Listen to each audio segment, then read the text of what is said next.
So, spoiling Endgame for you, Batman dies at the end. So That's a good one. that's kind of seems to be a bit of a running meme. Everybody's like, "I'm going to spoil Endgame for you," and people are like, "No," and they're like, "Yeah, Batman dies at the end," and they're like, "Wait, uh, Yeah, I'm gonna be putting a post up probably tomorrow saying I'm going to turn off social media until I see Endgame Saturday. awesome." Well, I'm looking forward to our conversation Sunday. So Paul's supposed to be on it. I'm seeing if there might be one other person. And then yeah, we'll probably do it. We'll probably do it around the same time, about 8:30 on Okay. Sunday. Maybe a little bit earlier. It depends on.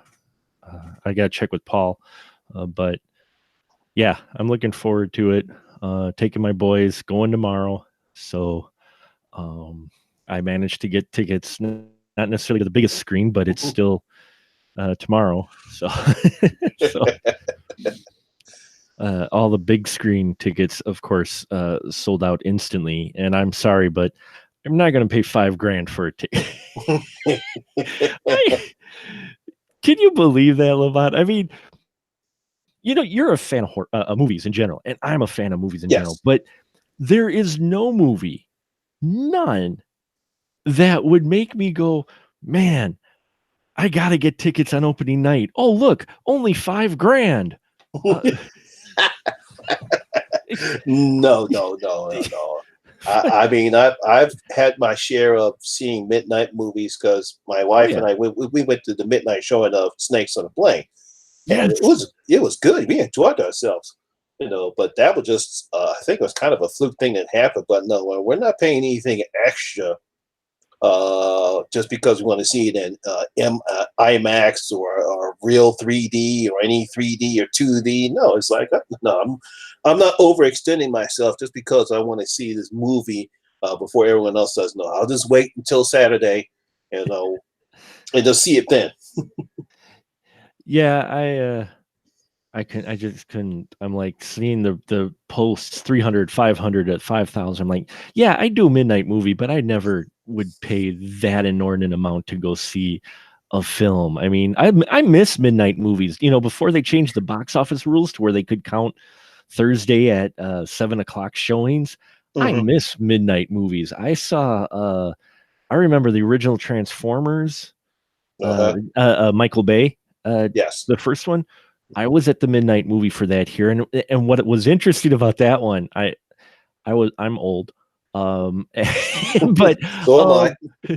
um, I'm standing in line with a whole bunch of we're a college town here in Stevens Point, so there's just a whole bunch of college students around me, and I got my black trench on and my Transformers shirt, and I'm just kind of sitting there waiting, and there's this group of guys in front of me, and they're talking, and they're like, "No, man, not really, no," and then they go to turn to me like I'm some Yoda of the line. I think, dude, tell them that Megatron used to be a gun. And I'm looking around and I'm like, me? Why did you pick me out of all? I'm like sitting here going, and I was also blinking at the fact of this is a debate. My brain was trying to log, and then I blinked for a little bit, and I went, yes, Hmm. Megatron used to be a gun. And depending on his use, determines the size of the gun. And then he hit his buddy. See, I told you. I'm like, oh man, that would have been cool. And I'm like, oh my god. Yeah, those are fanboys for you. They they'll get into these huge arguments. I'm like, I like the movie too, but I'm not going to get into a this in-depth conversation about whether Megatron was a gun Yeah, or or Savage was a cassette tape coming out of Soundwave. yeah.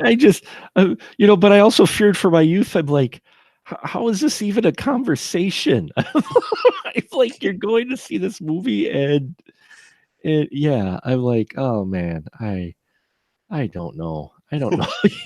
People just scare me sometimes, man. Oh man, but yeah, no, we got another event movie. I posted on my Facebook. It seems like every so often, every 8 years or so, we seem to get that big event movie that's like almost 3 hours or 3 hours or more long. And I don't understand people's big hang up on the runtime for for this film. I'm like, um, Lord of the Rings, Return of the King, Titanic. You went to two parts of Harry Potter. If you put them together, that's like 4.5 hours. Hey, I actually remember when my mother took me to go see the Ten Commandments in the theaters, and they actually had an intermission because that's how long Yeah. that movie was.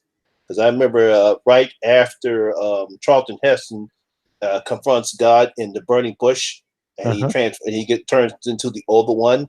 They stopped the movie. We broke for about a good 15, 20 minutes, and then we saw the rest of the picture. But that's how long that was. It, No, but it's as far as Lord of the Rings or any other of these long.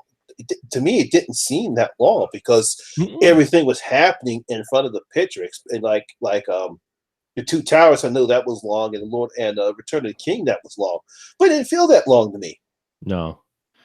No, none of those movies did. I mean, even Titanic, that was the big deal. Everybody's like, "Oh my God, it's this millions of hundreds of millions of dollars," and because at that time, a movie spending $200 million was insane. Mm-hmm. People are like, "Oh my God, this is gonna bomb."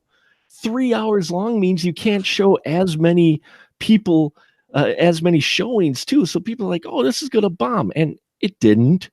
But Well, I did. it's like this because I only saw it once, and of Yeah. course I said of course it's the ultimate chick flick, you know.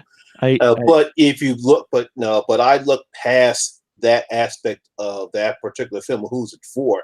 Just looked at the film itself, and it's a very good film. You know, it's a Yeah, very it is. good film. It's nicely paced. You get to see a nice story other than the boat sinking.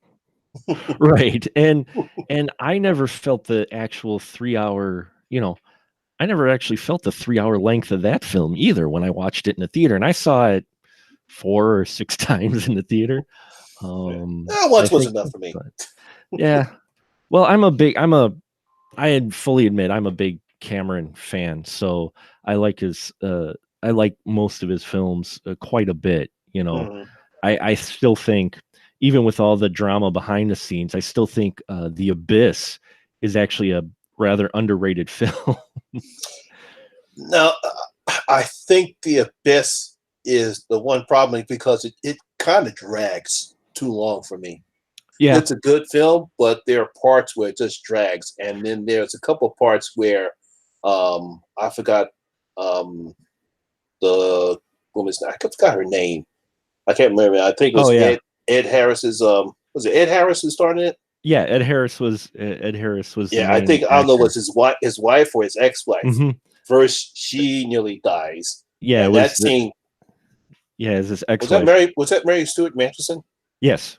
Yeah, that kind of drags on to the part, and then when he decides I'm going to sacrifice myself, and then that scene kind of drags. But I understand his part because we get to meet the aliens. Finally get Yeah. to see the aliens and where they come from. No, Well, but I just felt that kind of scene just dragged too much. There was something about The Abyss. It's a good movie, but it just felt long. yeah. Oh, it was Mary Elizabeth Mastrotonio. Master Mode, Yeah. whatever. Yeah, that really long name.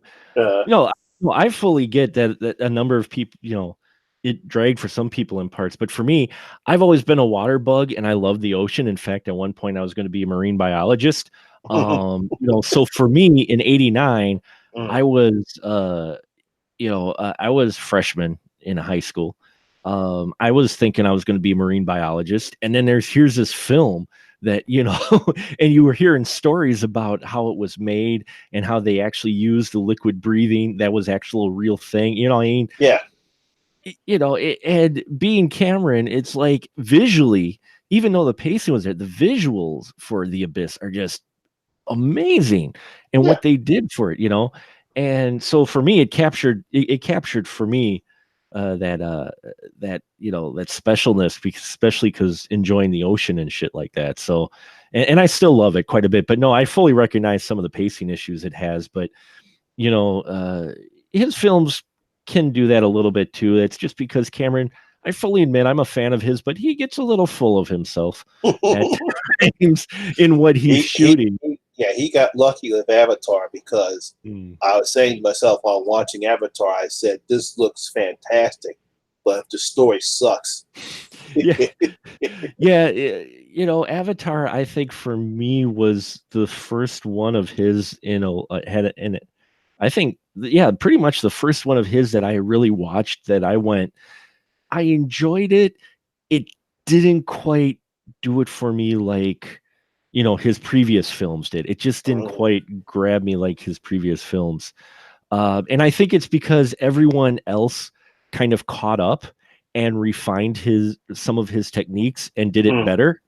So you know what I mean? So it when he first was doing films, he was breaking ground. And behind the scenes, how they shot Avatar was far more fascinating than the actual film. Shooting it in VR, shooting the actual CGI mhm. while in real time.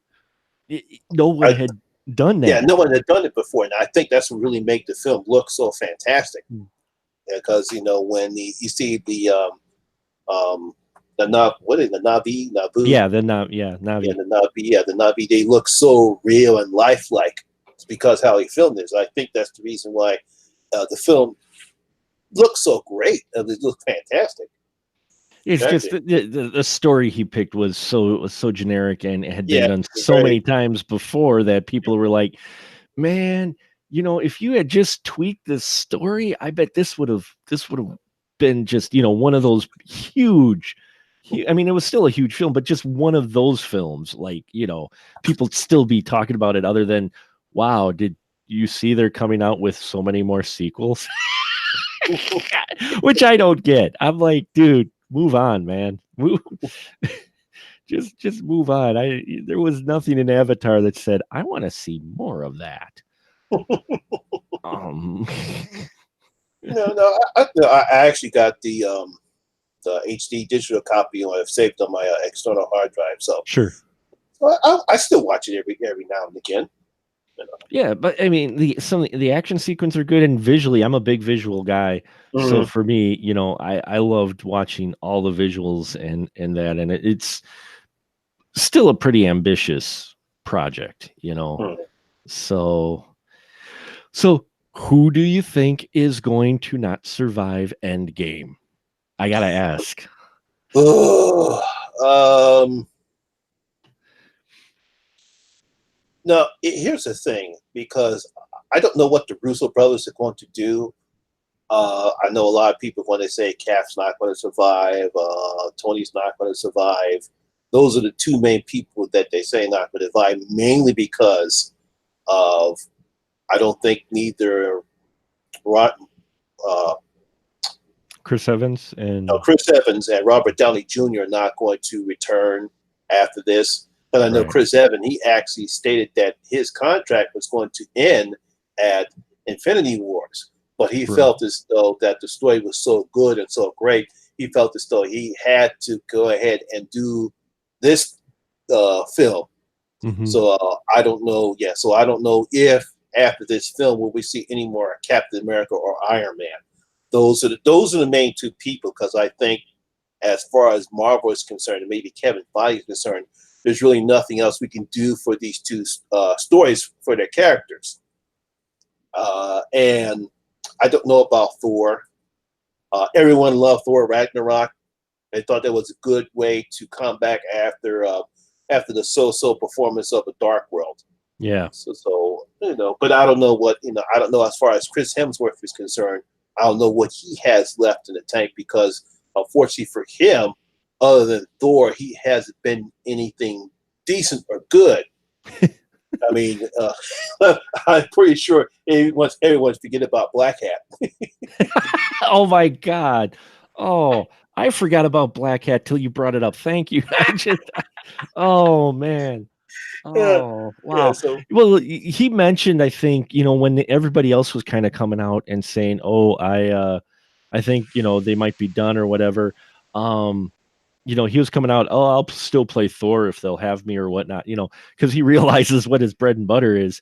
I think, yeah, uh, because I think other than that racing movie he was in, I don't think he hasn't done anything good. I mean, I guess because I think everyone felt he was the best part of the female Ghostbusters, he but was, everyone I else. loved him in the female. I thought he was hilarious. He showed just how well he could do comedy. I think Yeah. people forget that.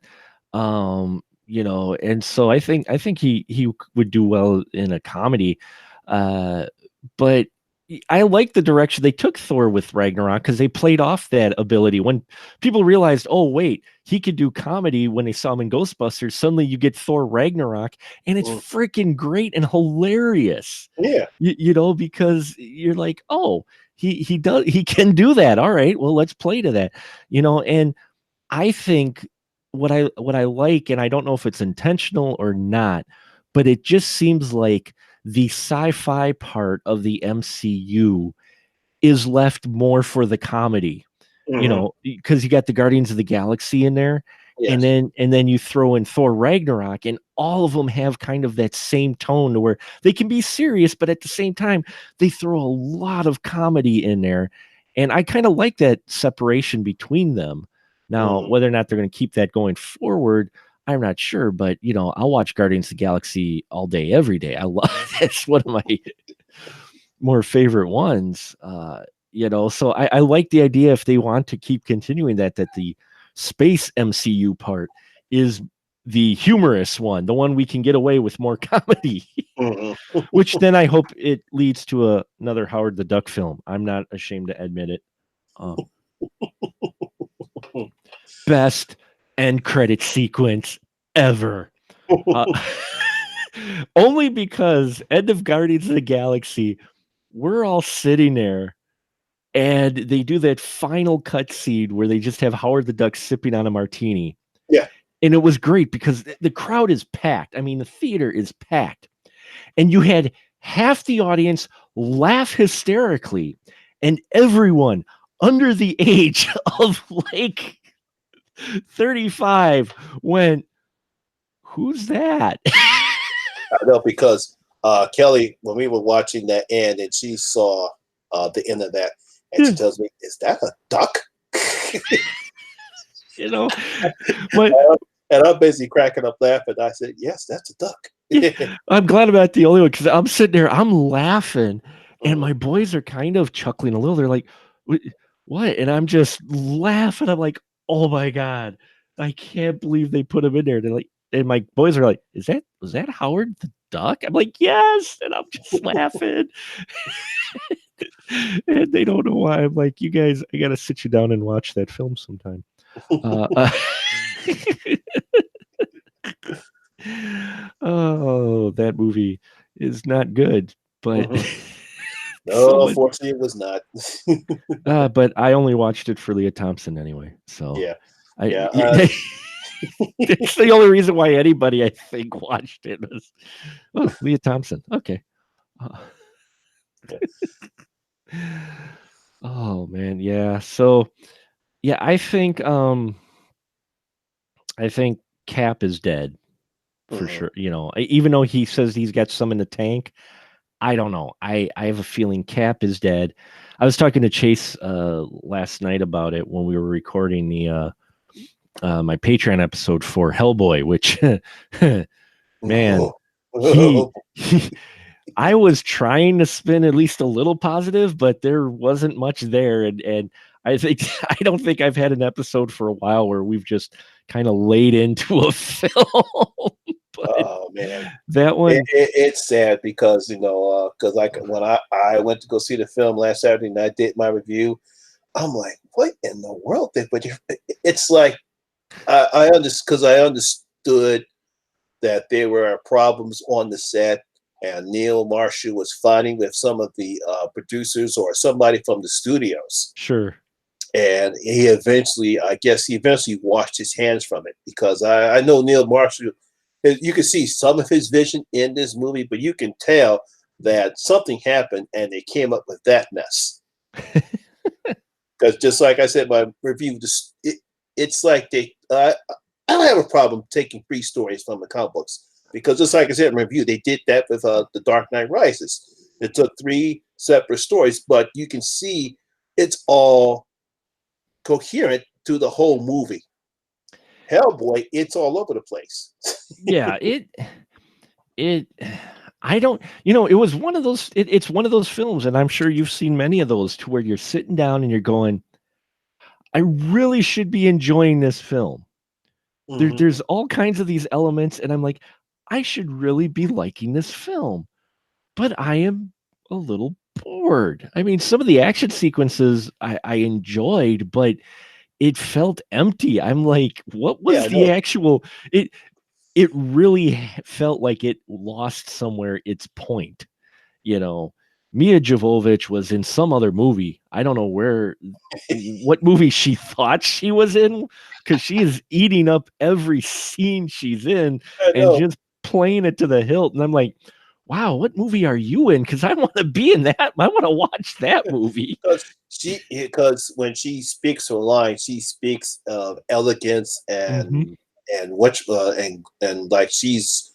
I'm assuming that's what she thought the character was supposed to be, elegant and grace, Yeah. and she's all proper, but that's not how this movie is. It seemed like whatever tone or whatever she was supposed to be, that's not fitting for this type of tone in the movie. But I'm assuming that I guess it's what they wanted, but that doesn't fit. Yeah. It doesn't fit. Just like I said, it was so disjointed and incoherent. And I also said it's like, yeah, it's nice to see gore in movies. I don't mind seeing gore, but I think they just did it because it was rated R. Dude, this is like the first R movie in a while. I was like, you know, eh, they didn't need the R. I'm totally watching this going, what you guys did with this rating, Mm-hmm. you didn't need it. You really didn't. Yeah, it's like okay, we were rated R, so we can see people's guts being ripped apart. You know, Yeah. we can see all this body parts and this blood, but it didn't fit.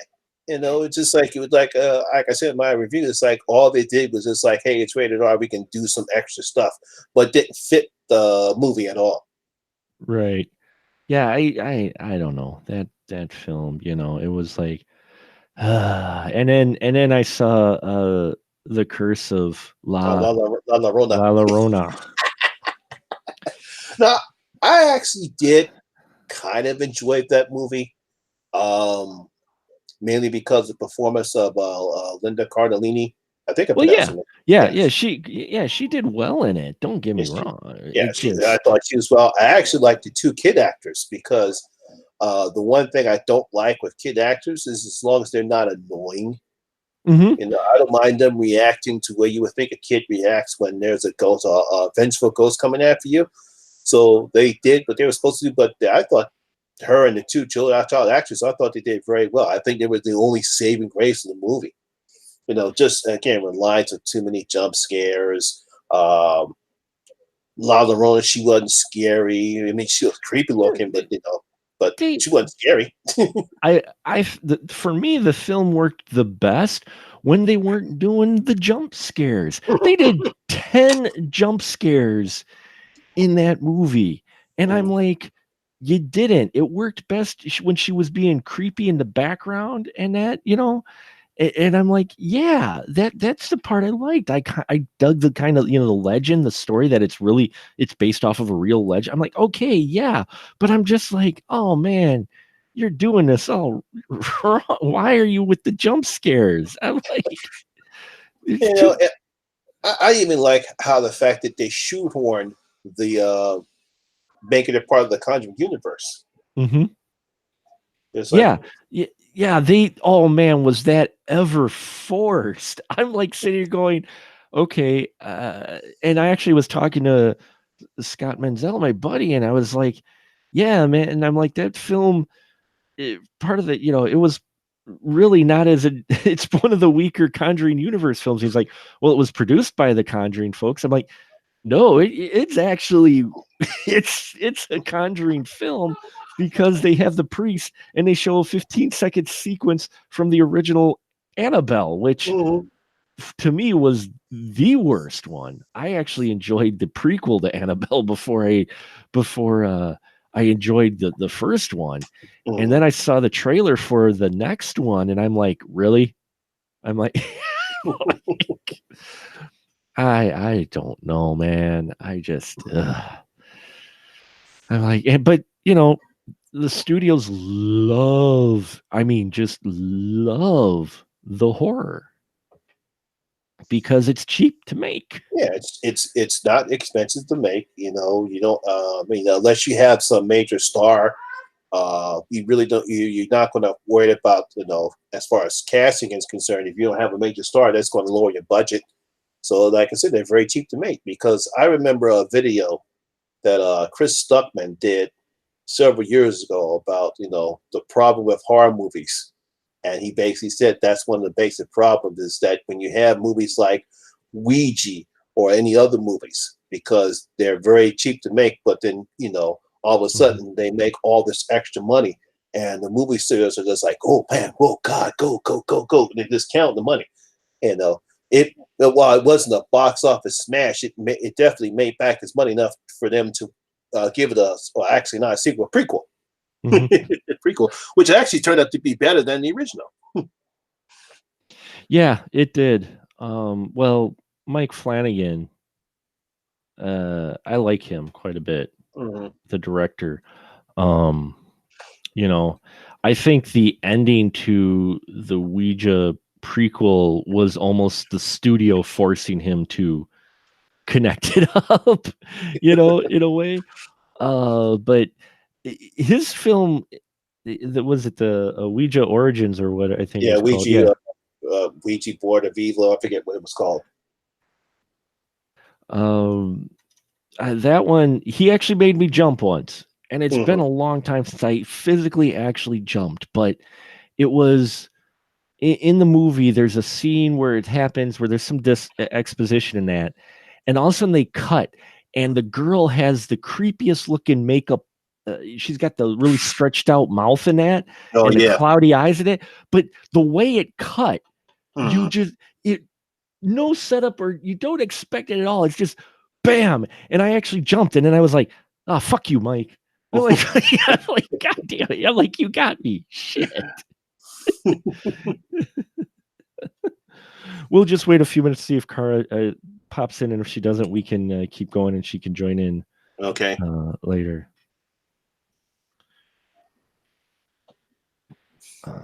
So anything coming out? Oh well, for me, everybody here's as much as Endgame is exciting, I'm waiting. I'm all for Godzilla, man. Oh yeah, I saw the latest Godzilla trailer. That looks actually fascinating. I am I am all in. I'm like sitting there going, "Oh man, oh," and then you hear that they talk about more monsters. I'm like, "Oh," Yeah, I'm like that, sitting here that going. that was that was. I love that line. He said, "So how many there they are? 17 and counting." Well, I haven't watched the brand new trailer yet. I stopped, but I saw an article. Someone said that there were going to be brand new monsters, but haven't seen that. But I people talk about it. I'm like, yeah, I'll probably eventually watch it. I'm like, I don't need to know anymore. Really, I really don't.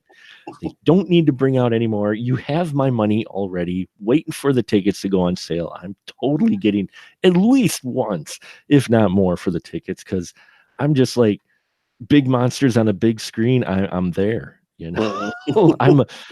I'm a big Godzilla and big monster movie fan, and for me, that's like, yeah, let's do this. Mhm. So yeah, I'll just give a couple minutes here, and then I'll start it. And not Okay. sure what she said she'd be able to make it. So um, yeah. So you going to be signing up for any of the streaming channels like Disney Plus? If you're going to want to watch anything, you're going to probably have to, right? Yeah, it depends. I don't know. I mean, it's like we already have Netflix, and I think my wife belongs to Amazon Prime, so I get to see some of their stuff.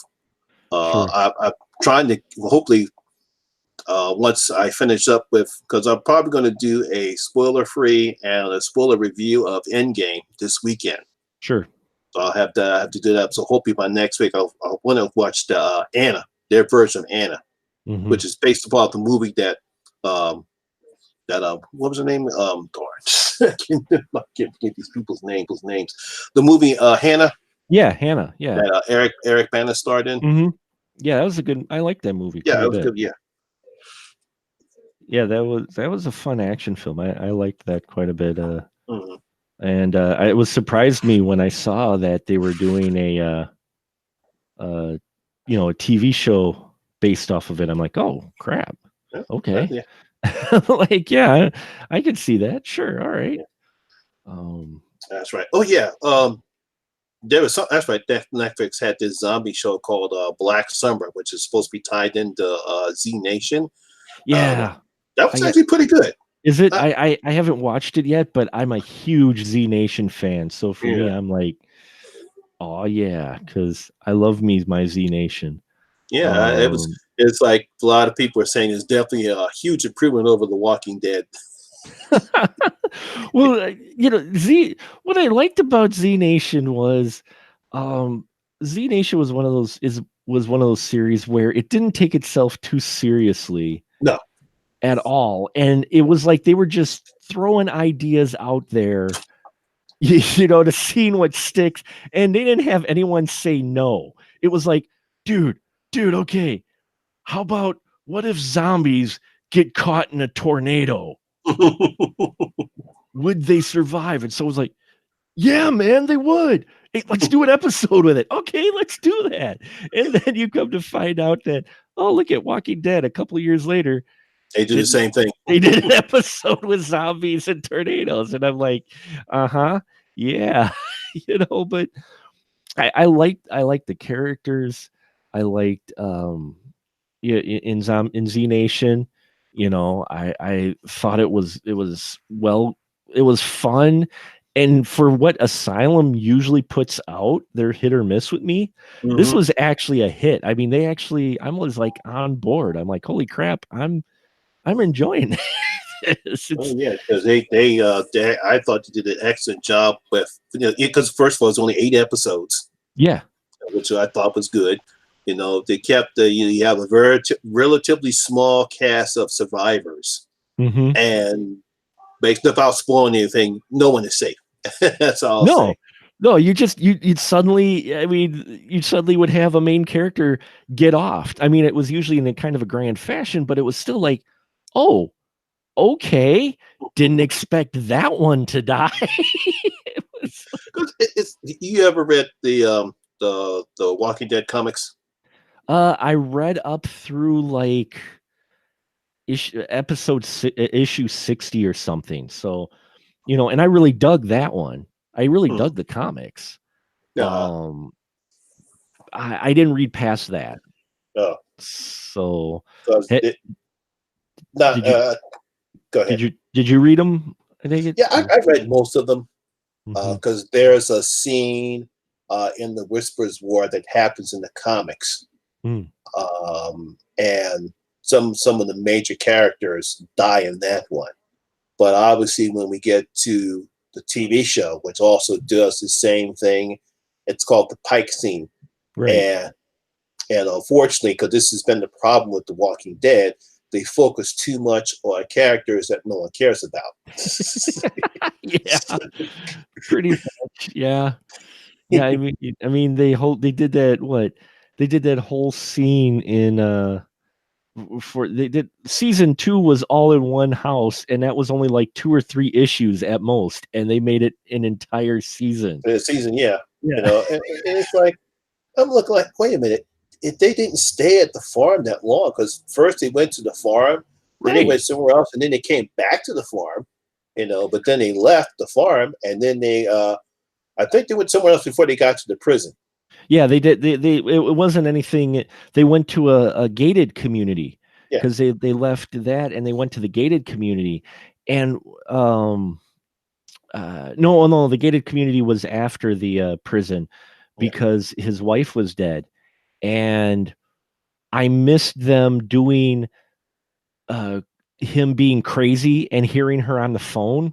Hmm. Uh and I thought, okay, AMC, you got some great source material here. They're letting you go dark with this tone. So here you go. But yet they made changes where they kind of wussed out. Hmm. Like the big scene where he kills where in the first season, Coral ends up killing what's his name to save his dad. Yeah, he kills Shane. Shane. Yeah. And in the comics, Shane was just being an asshole and about to kill his dad, and so he shoots him. In the Mhm. TV show, Shane first turns zombie and then the kid kills him. And I'm Yeah. like, that's not how that goes. Or the death of his wife too. Yeah. In the death of his wife, she just gets shot during the raid on the prison. Hmm. There was no changing extra zombies and making Coral, kill her or whatnot. No, she just gets Yeah, her and Judith get killed. yeah, yeah, they get killed. And I'm like, holy crap, and they changed it again in on the TV series, and I'm like, wow, way to miss out on what probably were a couple of the major, points. Yeah, I don't know if that was Robert Kirkman's call because I know some of the subtle changes that Mhm. he's done in from the comics to the TV show. I don't know if it's that his idea. Like in the show, his right hand never gets cut off. Like it gets cut off when he was with the governor in Woodbury. Right. I think Robert Kirkman said that he did not like that idea, so he decided not to include that in the TV show. Now, I Mhm. don't know if it was that or they felt as though it had been too dark for have Lori and Judith die Yeah. on the TV show, so they decided just to kill her off and not the baby. Yeah, I guess, but for me it's one of those things where I get that way through with some of those book adaptations though too. You're like, you have great source material and yet you decide to veer at the most inopportune times. So I think we're gonna get rolling here. I'm not sure where Kara is. So I sent her the invites. We'll see um if she gets here, but well, we can get rolling here, and she can always pop in All right, later. So, all let's do it. right. Oh, you know what? I closed the page. Hold on, just one moment. And like I said, what if you got to drop out at like at 9:30, which would be 10:30 your time? If you got to drop out, that's cool. All right, I'll let you know. All right. So,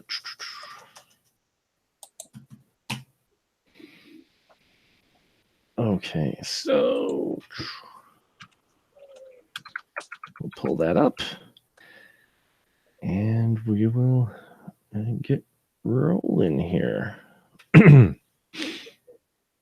Yes, my friends, thank you for joining us once again in the spoiler room. And today we are making another visit to Cronenberg. And with me tonight, I have once again to talk about some interesting horror film in the form of The Brood by David Cronenberg. I have the man himself. It is Lamont, the horror miser. Hello, Lamont. How are you doing tonight? Pretty good, pretty good. Another great day, another great. To talk about one of my favorite horror movies of the '70s. The Brood is? Yeah, Oh, really? yeah. Awesome. That's great. Then, if it is one of your favorites, then would you mind giving us a synopsis of The Brood? Well, pretty simple. A mad doctor tries psychoplasmic therapy on a raging woman, soon to be a mother, but turns out with disastrous results. That's a That's because that's it's simple. it's simple, yeah. So, do you remember when you first saw this film? Oh, I may have saw it back. I can't remember. I know I didn't see it in the theaters. Hmm. I know that's one of the few movies I didn't see in the theaters. I might have actually saw it on maybe when Beta was out, then I think I just happened to see it, and because I remember seeing it, but I know it wasn't in the movie theaters. I know it was on TV. So I had to be during the early '80s, right? When Beta was still with Beta and VHS were still competing with each other. So I probably saw it on Beta, probably like 81, 80 at the time, because when I saw the whatchamacallit, I saw some of the stills.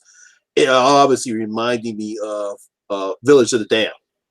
Right. That's the first thing when I looked at it. I said, "Ooh, since I love that particular version, I'm talking about the original one, not the remake." So I saw that one, so I got to watch it. So I watched it. I'm like, "Wow, these babies are weird." So of course my mother's looking at me. Says, "Marty, what are you watching?" I said, "There's something called The Brood. These crazy ass kids killing people." Yeah, I fully admit this was my first viewing for the show. I had heard about it. Hmm. I watched a little bit of Cronenberg, but not a whole lot, with the more popular ones. But I just never got around to actually watching this one. And watching it, I'm just like, man, you got to give mad respect, at least for these early films of David Cronenberg, because it was like he didn't have anyone to tell him you can't do that. I mean, he just tells his story, and he doesn't hold your hand in this either. I mean, because the film starts out with, it's got to have one of the most awkward openings. Oh yeah. You get this stage where you get the doctor, who's played by Oliver Reed Uh, fantastically. I yes. mean, Oliver Reed's fantastic in his Dr. Hal Raglan, and he's here with a guy, and you're not quite sure what's going on. No, you don't. It's just like some weird role playing, and you're just like, this is really awkward. And this scene I'm like, go yeah, because I actually watched the movie again. sure. I'm like, I'm like, oh yeah, I remember this. Damn, this started off weird shit. I'm like, what the hell? But that's one of the reasons why I enjoyed it so much, because it was so weird.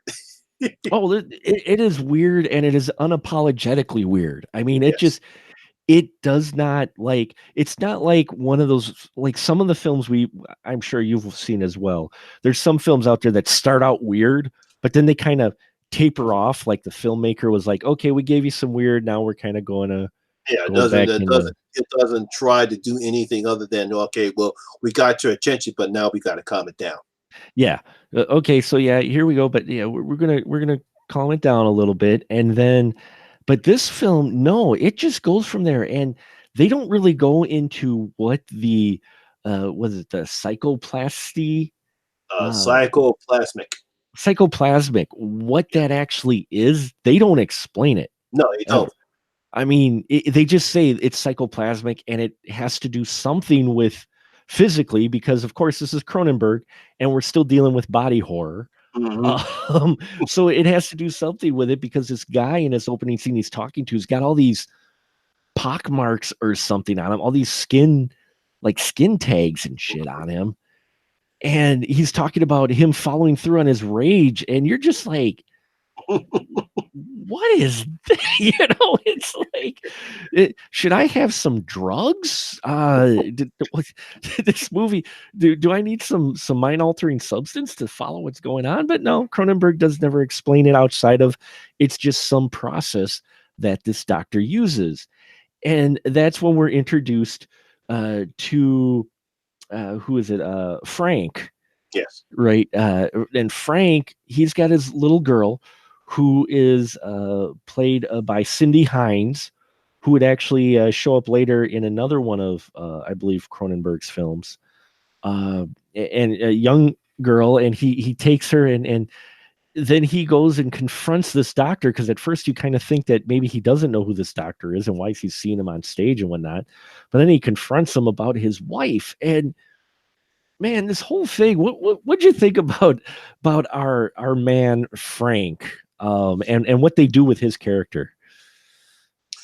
Um, I guess he was just. I guess he thought he was doing the right thing, for his daughter. Right. I think he was trying to think what he was thought he was going to do it because he's in this custody battle with the mother about she's severely disturbed and they're fighting for custody of the daughter. So I thought he was I thought he was just trying to be a good father. So I sympathized with him. I just thought what he went about was wrong. But I can understand that being a father myself.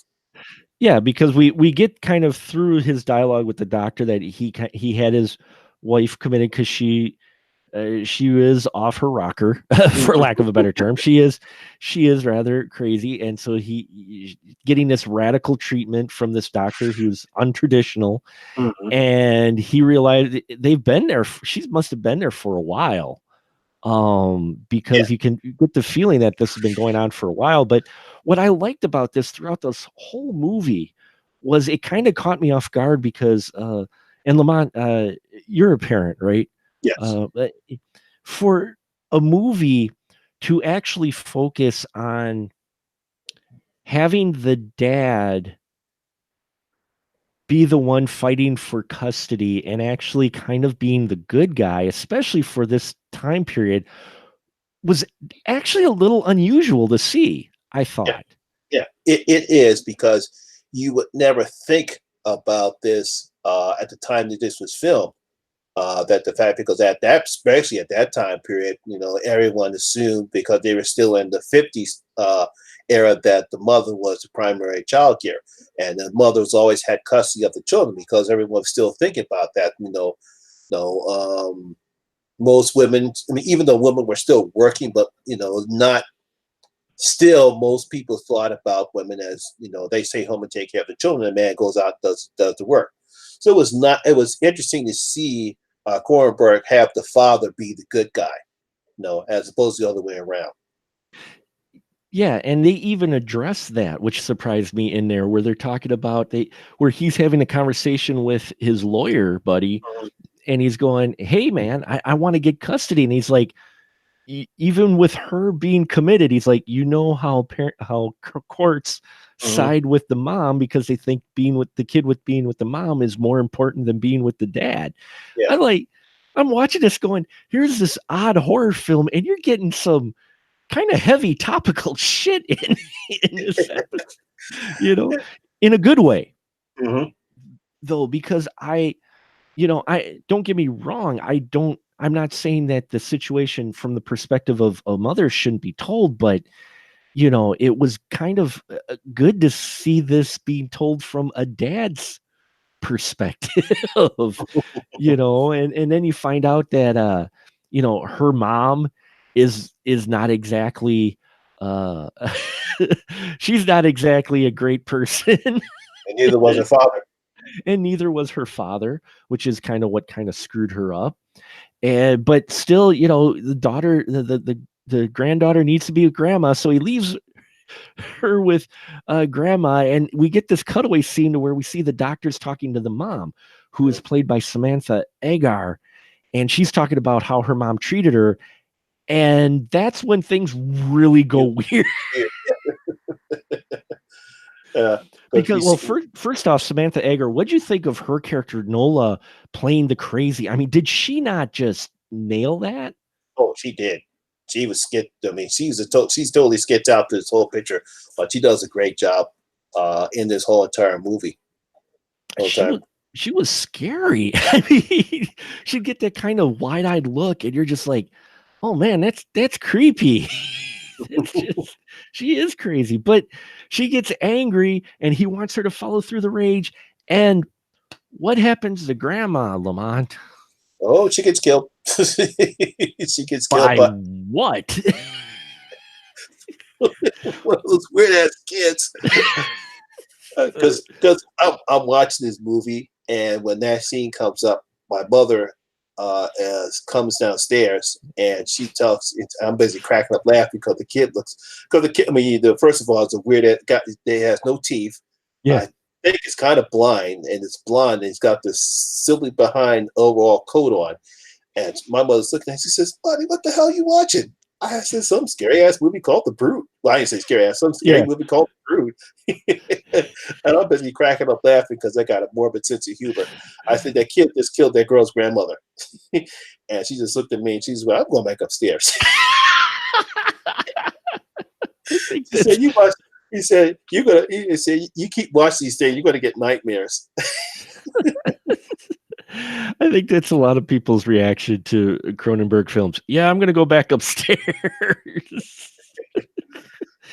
Because yeah, it's a creepy kid who's got very few facial character, this characteristics at all, and strong as hell.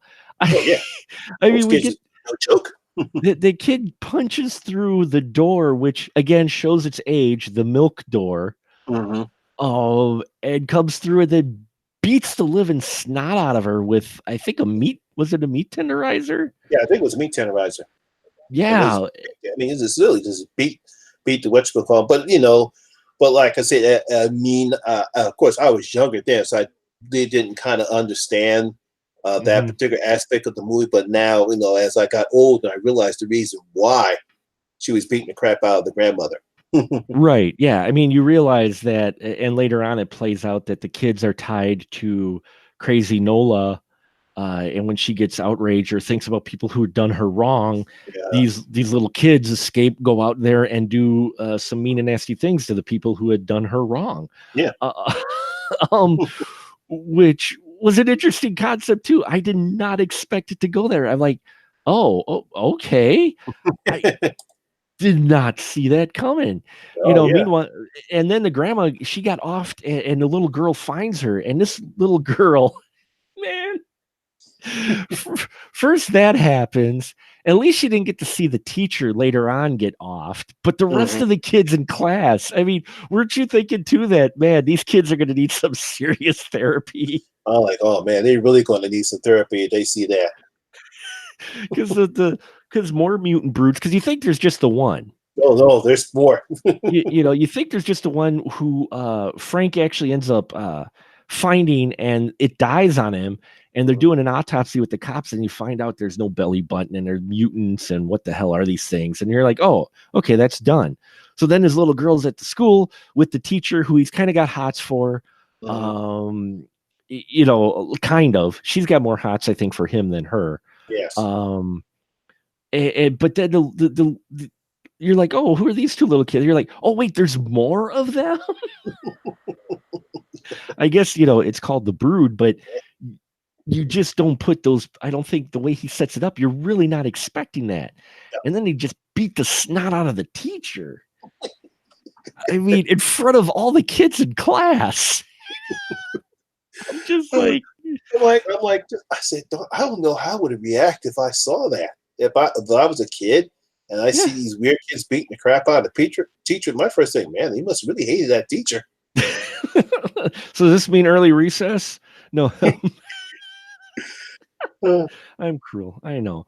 But it was just an interesting thing that you've got this whole collection of these mutant kids that are doing her bidding, and involving her daughter, and Frank's caught up in the middle. And you know, what did you get the gist with the doctor, though? Did you think he knew for sure the connection between all along, the connection between Nola and the little brood things, or do you think that was kind of unplanned, or did he set I, it up I that way? I think once he realized what's happening, I think he decided to experiment even more Mhm. with that because it was just probably to him it was a side effect from his therapy.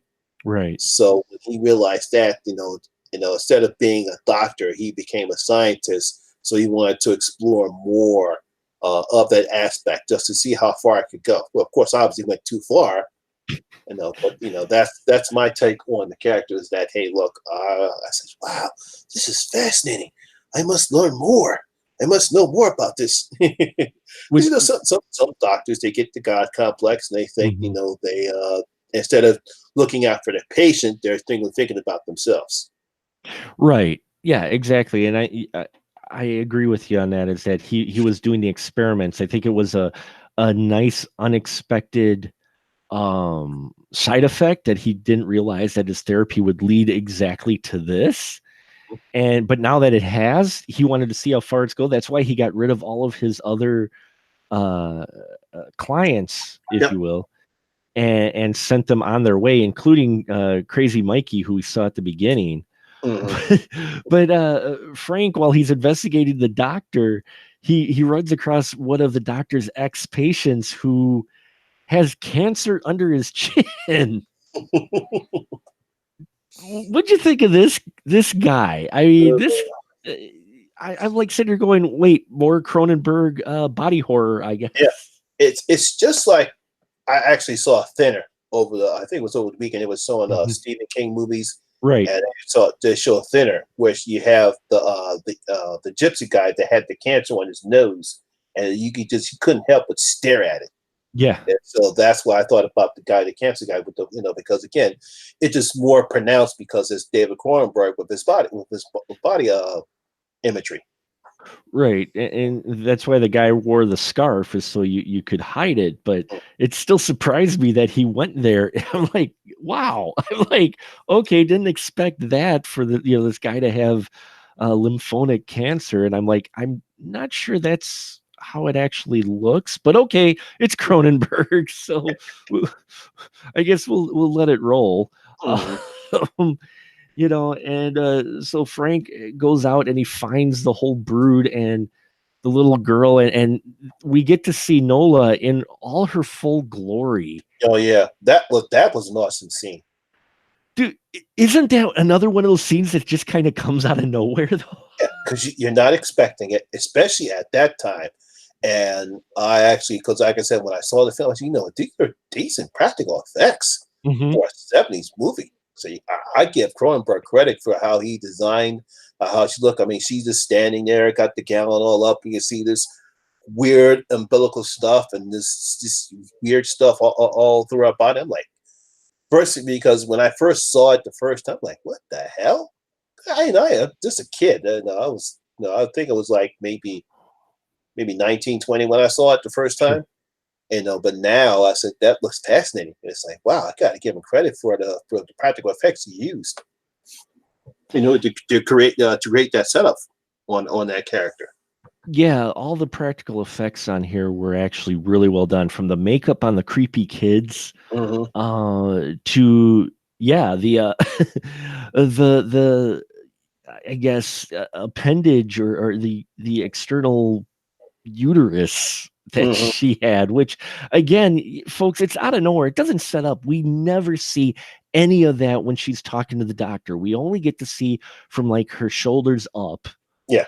and she's talking to him, and she's crazy, and there's some kind of link to the mutant kids. And then Frank shows up to try to buy time so that the doctor can go get her daughter from the mutant kids who have kind of adopted her as one of their siblings. Hmm. And suddenly she lifts her shirt, and you're like, okay, here we go, the standard exploit. What the hell is that? Yeah. Because I'm thinking, oh boy, here we go, obligatory news shot that we especially during the '70s. But no, we Yeah. don't get that. We get that. I'm like, We get some external attached uterus coming out of her, and not only that, but she opens it up to give birth yet to another mutant baby. yeah, And it's like, whoa, okay. I'm like, he I he went there. He know. he Yeah, actually. because I'm like, what in the hell? What the world's going? But of course, I'm in awe and glee and laughing at the same time. Mhm. And you're right. It is a fantastic practical effect because, I mean, it's not like they cut away. She opens it and there's this baby inside, which I Mhm. mean, we know now it's a puppet, but still, it's just disturbing as hell. She opens it, Yeah. she kisses it. And you're just like, you're with Frank, who's got this look on his face, like, okay, didn't see that coming, Mm-mm. because the audience is like, yeah, no kidding, man. Uh, we didn't see that at all. But again, it goes along with Cronenberg's thing with external appendages, the body modification things, while also trying to make a statement, I guess, maybe about, I'm not sure, about I, motherhood, I don't know maybe. what statement he was making about it, other than the fact is, hey, look, I made another crazy ass movie. I mean, I think he was, playing with the connection of. I mean, if you want to dig a little bit, I guess you could say the connection, because they talk about how she follows through her rage when she gets angry. Her brood gets angry, so that could be Mhm. saying something about parents and kids, saying, "Hey, what a parent does, while the parent might have the idea, the kid being younger might act out that idea if it's strong enough with the parent." Yes. Because and I maybe that's what he's going for, kind of, with that, is showing that, what, yeah, parents, you got to be a little bit careful. Yeah, it's like, you got to be careful because if your kid sees you angry, it might decide they want to latch out the person you're angry at. Hmm. Hmm. To protect you. Yes. And here we even had that at the end with the doctor, who, even though he's been nurturing or encouraging this behavior, it's kind of the Dr. Frankenstein syndrome, in that his monster that he's kind of created, and with this brood that he's kind of let run wild, comes back, and yeah, they kill him Oh, brutally, yeah. yay, verily. And then they go after the little girl, Yeah. which, man, I tell you, did now, for you, I know you've watched it a number of times, your favorite. Would you say, though, even for the type of film in it, this has some legitimately tense moments Oh, yeah. Yeah. in it? Yeah, Uh, I give the film credit. I give David Cronenberg credit for having the balls to do something like this, especially during that time. And I mean, other than The Exorcist, and I really can't think of any other movies where you actually would put a child in danger like this. yeah, yeah, it's not often back then, and in serious danger, folks. We're not talking about, like, Mhm. oh darn, the kid's gonna run away and he's hiding while people are searching for him. No, this girl, she locks herself in this closet. These things smash the door and are grabbing her Yeah, physically. Like, they're not holding back. mm-mm. They're not holding it back at all. But Yeah, eventually they actually realize what they need to do. So once they kill the mom, then they just often die themselves. yeah, they kill the mom, and they all fall dead themselves, which is about the only way at that point, the way they set it up, you could really end it, Yeah, unless you wanted to do a sequel, to which I think if this was a modern film, they would have left like one little brood, yeah. escape or something. Uh, well, tell me about it. Don't tell you. Would they? Wouldn't you? Couldn't you see, if they did a modern remake, that they'd leave it open for a sequel? Oh yeah, yeah. Of course they would. I mean, it's like this. I don't know how they would have to come up with something medical idea where Hmm. that particular brood is not linked to her. It's like Right. somehow it's linked to somebody else. That's why it survived while the other ones are dead. So, Well, but yeah, I'm actually surprised that they still haven't remade this one yet. it it is it is, yeah, watching it, because I'm like sitting there going, this could easily get a modern remake Mhm. nowadays. And with the material it has, you would only have to tweak it slightly and it could still apply. Yeah, um so yeah, I'm surprised they really haven't remade this one either. But again, they they would have, though. Now they probably would have linked it to Mikey, the guy we see in the beginning, yeah, the brood, that I could see them maybe linking to him, who mhm. had a very uncomfortable daddy complex. Yeah. Because I remember, yes, Frank. Oh, are you there? I'm still here. Oh, okay. Because he asked Frank, didn't he, to be his daddy? Yes. Was that another awkward moment? Yeah, I thought that was I'm busy like, what the hell? I actually thought it was silly because it kind of made no sense. But then again, when you realize the guy, he's he's crazy. So that's when you have to realize that the reason why I said it. Then you realize he's got a daddy complex. Yeah, he's crazy, and he feels legitimately crazy, and I'm not sure what David Cronenberg has against doctors, though.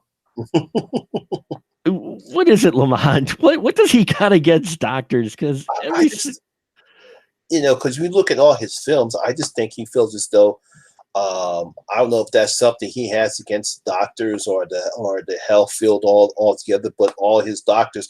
But then again, I don't consider Seth a doctor. I think he was more of a scientist, not a real doctor. He had a PhD, but he was more of a scientist, not a true doctor.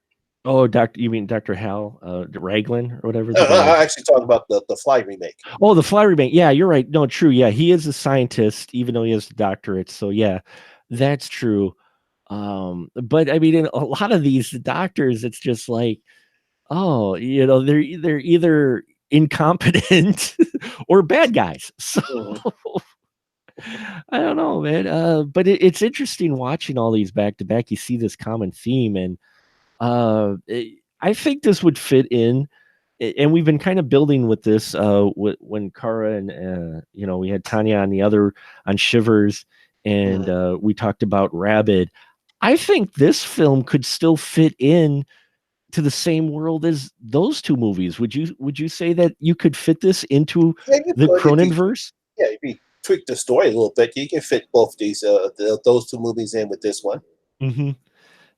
Add this really weird universe where there's just all these freaky shit going on everywhere.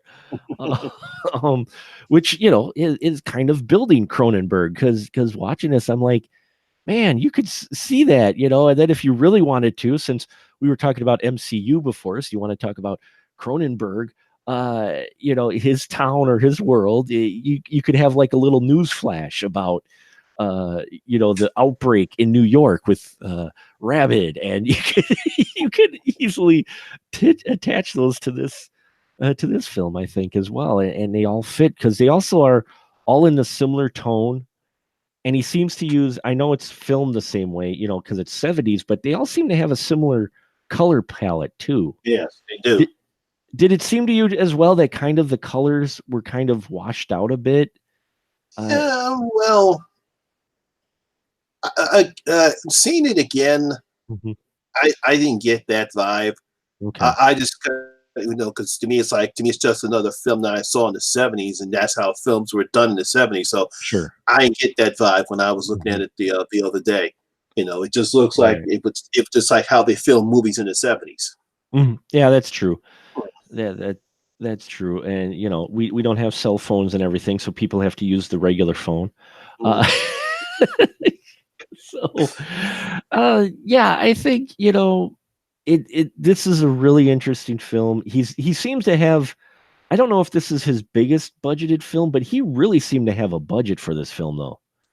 Did Yeah, it give that feeling for you too? Like, I mean, compared to his others, he really seemed to be yeah, uh yeah. I guess I don't know. I guess because to me, and especially back then, if you wanted to do good practical effects, must didn't have to spend that much to make it look believable, and it looked believable. yeah, So you believed she had this extra sac that came out of her that spawned mutant babies that then followed her rage. mhm. Which, just talking about it, just explaining it, it's just like, oh man, yeah, because before this, Rabid had an estimated $179,000 Canadian. Mhm. This film estimated at 1.4 million dollars Canadian. Yes, And you could tell. yep, I mean, you could just tell that he really ran with the money on this one, and it pays off. I mean, this is an effective horror film, I think. yeah. Would you? You mentioned it's your favorite one. What is it the most that you like about it that makes it your favorite? Those crazy ass kids. Those Yeah, kids need a spanking. No, just yeah, kidding. yeah. Yeah, because when I always tell people about old school horror pictures or horror pictures from the '70s, I always will mention this when I said, if you haven't seen The Brood, it's one of David Cronenberg's earlier films. You definitely have to watch Mhm. it. Yeah, I think this is really, I mean, all of his films really, but this one especially, because you're just teetering at the 80s when horror starts hitting that what a lot of people talk about, the golden age of horror. Mhm. Uh, you're getting into the 80s to the slasher films and that, and so here we have still this quirky, weird film that's definitely still feels more 70s than 80s. I Uh, think, from the fashion to everything else with it. So yeah, the Brood I'd recommend it as well. I think I enjoyed this one as much as the other ones. They all have the similar feel. It's great to see him, with him getting a bigger budget, and we've seen this with some indie filmmakers. When they get a bigger budget, it seems like they make a little bit of compromise in their style. yes. Except Cronenberg, he's like, oh, I got even more money to play with. And it's good to see. I like that. I like the fact that he sticks to his style and doesn't let the budget, at least so far it seems, let the budget affect his storytelling, which you've got a lot of the classic Cronenberg stuff in here. The body horror stuff looks fantastic. And yeah, I really think it's one that people should watch as well. So, um, there's not a huge amount of stuff I think to this film, so I think we'll kind of wrap it up for the night. Okay. Uh, what would you say? Unless there was, since you are very familiar with this film, is there something that maybe we didn't talk about that you may want to touch on with the movie? No, we touched on everything. Hmm. We touched on everything. Yeah, we got all the points. The fact that unfortunately the father gets killed, doctor gets killed. They finally killed the mother. Uh, at the end, that was the end of the movie. I think um, there is a scene in the film where Candace has ropes on her arm. Oh yeah, Yeah, yeah. yes. So I think that's where if they were to remake this, Hmm. that's how they would go on ahead and try to do a sequel where she actually winds up having the same problems as her mother. Yeah, you're right. Because yeah, at the very end, the final scene, she's with dad. She's driving. She's traumatized. I Yeah, mean, it's a good thing she's heading into the 80s when psychologists were becoming big, because she's definitely gonna need some therapy after going through all this. But yeah, she's got two little girls on her arm that we see. So I guess, you know what? Now that I think of it, maybe that was his way of leaving it for a sequel, but it didn't feel like a sequel ending. It just felt like you know, a consequence a ending more. consequence, and Yeah. that was it. Yeah, It didn't feel like it was put in there going, great. Are we going to see Candace, the number two with Candace coming in and yeah. And I thought it was a good way to end the film. mhm. Uh, and it left you thinking, uh, what might happen next. So yeah, I dig it quite a bit, and you're right that is a interesting scene that they added there, and the makeup effects on her too looked good. I mean, Yeah, I know. Yeah, they're two little bumps by that point in the film. They end up creepy as hell. yeah, no, yeah, yeah. But we touched on everything about this. Okay, so then I think we will wrap it up for the night. We were hoping Kara would join us. I think she just messaged me now. Actually, just give me one moment here. Okay, Um, uh, oh, there was a miscommunication with it. So yeah, so I think we'll wrap it up here. I'll see. Well, let me see if she'll pop in real quick. I okay, know you got to go soon, but I'll see if she maybe can pop in real quick. So, okay. give me just a second here.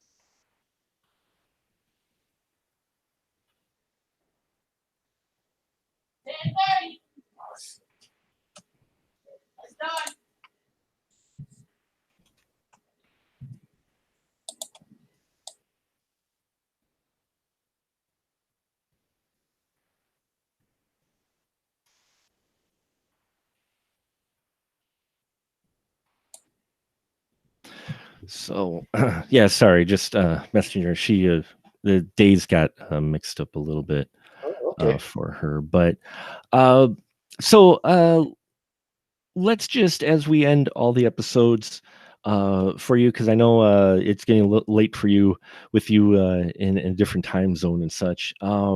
If there's one thing that someone should take away as they leave Cronenberg, The Brood, what would you say, Lamont, is for you the one thing they should take away? They should not eat if they have weak stomachs. They should not eat if they have weak stomachs, because Weak stomachs. But other than that, just simply be amazed by his directorial style and the work he does. And like I said, just sit back and enjoy the festivities. yeah, enjoy the visuals. And if you've been watching the other Cronenberg movies up to this point, I think you really, really dig this. So, yeah, so I think we'll sign off for you, Lamont. I'm going to see if Kark still wants to pop in and talk for a little bit. I don't know how late you can stay, but I gotta get ready to go. so, all right. So why don't you tell folks really quick where they can find your stuff at, sir? I am on YouTube, known as the Horror Miser Money G. I actually just put up my reviews of Hellboy and The Curse of La Llorona. And I also will be putting up a non-spoiler review and a spoiler review for Avengers Endgame. Look for those this weekend. Fantastic. All right. Well, thank you very much, sir. I appreciate your time. And yeah, uh, if you're still up for it, I look forward to talking Endgame with you next week. All right, then. I will see if I will be available. I'll let you know. All right. Sounds good. All right. Thanks, Mark. Yep. Bye.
And we appreciate you listening in on our Welcome to Cronenberg and hope you've enjoyed this series of episodes.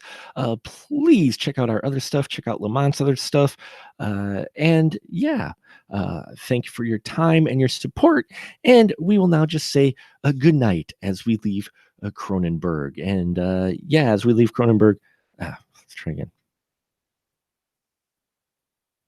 And as we say goodbye once again to Cronenberg, my takeaway from The Brood is yeah, never underestimate the connection of a mother with her child because it could turn deadly if you do them wrong. So there you have it, folks. Thank you so much for listening. Hope you've enjoyed these Cronenberg episodes. Next month, we do have the Scanners. Also, we got all kinds of horror in May. We've got the Fury, we've got Children of the Damned, we got Firestarter, and Phenomena. I botched that up completely. I apologize, folks, but you get the gist. We got all kinds of crazy horror next week, so you'll want to stay tuned for that. Thank you so much for listening, and now we'll just say a good night, everyone.